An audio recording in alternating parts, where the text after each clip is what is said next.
السلام عليكم ورحمة الله وبركاته. عاملين ايه؟ يا رب تكونوا بخير. كل سنة وانتم طيبين. النهاردة بقى هنعمل تسالي العيد. هعمل معاكم الحلبة المنبتة وكمان هعمل الترمس السريع. يعني نفس اليوم اللي احنا هنعمله هناكل منه. بس يا ريت بس تتابعيني للاخر علشان هقولك على خطوات سهلة وبسيطة، وكمان الترمس يطلع معاكي اصفر وما يعملش ريب. كل الخطوات دي هنعرفها مع بعض. يا ريت بس تتابعيني للاخر، ويا ريت لو اول مره تشرفيني يا ريت تدعميني باللايك واشتراك للقناه علشان يوصلك مني كل جديد. في الاول بقى بنسمي الله ونصلي على الرسول. اول حاجه كده احنا معانا نص كيلو من الترمس.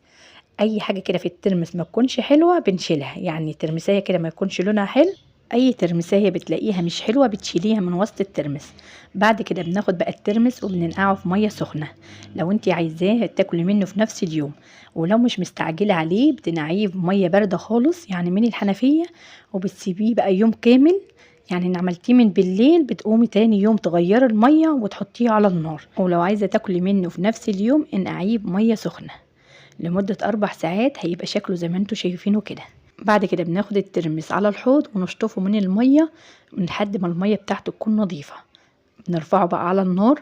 أول ما بيغلي بنسيبه كده بعد الغليان 10 دقايق هيكون سواه مظبوط. أنا بحبه كده ما يكونش مستوي قوي. لو انت بقى حباه مستوي قوي بتسيبيه بعد الغليان 15 دقيقة. شايفين بقى شكل الترمس؟ يعني بتكسريها بكل سهولة كده سواها المظبوط. بعد كده بقى انا لغايه كده ما ضفتش ملح، هنضيف بقى ملح بعد ما استوى خالص. ضفت بقى معلقتين ونص كبار من الملح على لتر ميه، وهنزل كمان بعصره ليمونه كبيره.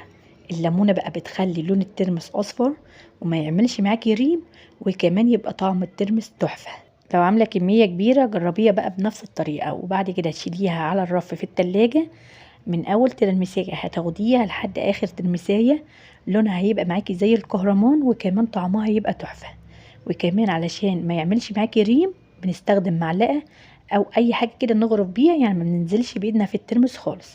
اهم حاجة ساعة ما نعمل الترمس نظبط الحياء، يعني زي اي حاجة بنعملها كده بنزوق الحياء. لو لقينا لسه عايزة ملح بننزل بالملح تاني. الحياء كان معايا مظبوط معلقتين ونص على النص كيلو على لتر ميه. انا ما بحبش بقى اضيف اي توابل تاني على الترمس علشان ما يغيرش طعمه. لو انت بقى حابه ان انت تضيفي اي توابل بتعملي، يعني مش بتعملي الكميه كلها، بتعملي جزء كده من الكميه. بتضيفي بقى معلقه بابريكا، معلقه كمون، اي بهارات عندك بتضيفيه. وبتضيفي كمان الليمون. وبعد كده بتنزلي بقى بربع الكميه، يعني تعملي اول باول. ادي بقى شكل الترمس معايا بجد طعمه تحفه. هعمل بقى معاكم الحلبة المنبتة. والحلبة المنبتة ليها فوائد كتيرة، يعني صحية وكمان حلوة جدا للبشرة. يعني لازم بقى تجربيها لو ما عملتهاش قبل كده. معايا ربع كيلو حلبة. نقيت الحلبة من اي حاجة كده مش حلوة فيها، وبعد كده خدتها تحت الحوض شطفتها ومليت عليها البولة مية باردة عادي خالص من الحنفية.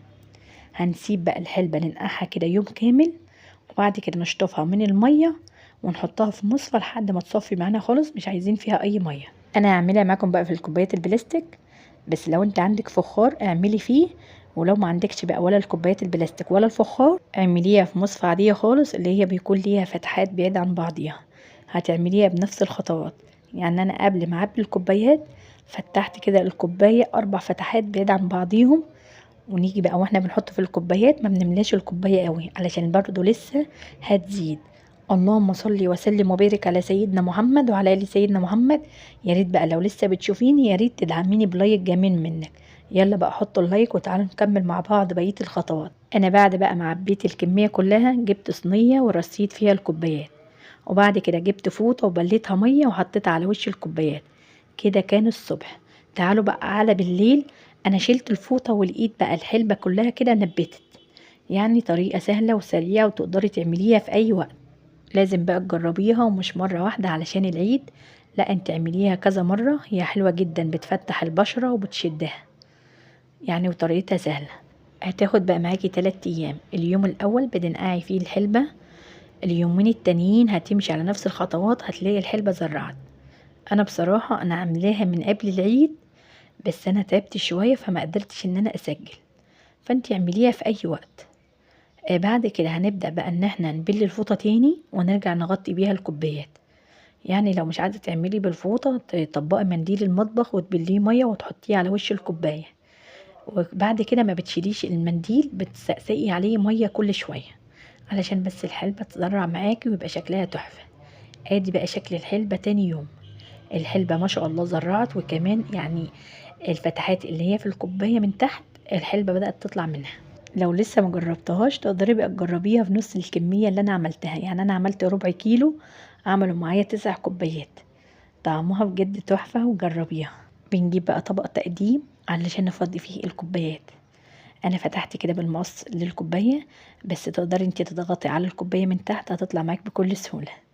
هفضي بقى الكمية كلها اللي انا عملتها، يعني نضغط ضغطة كده بتطلع معانا بكل سهولة. عملنا بقى الترمس الكهرمان اللي لونه اصفر، وكمان مش هيغير طعمه خالص. وكمان عملنا الحلبة المنبتة.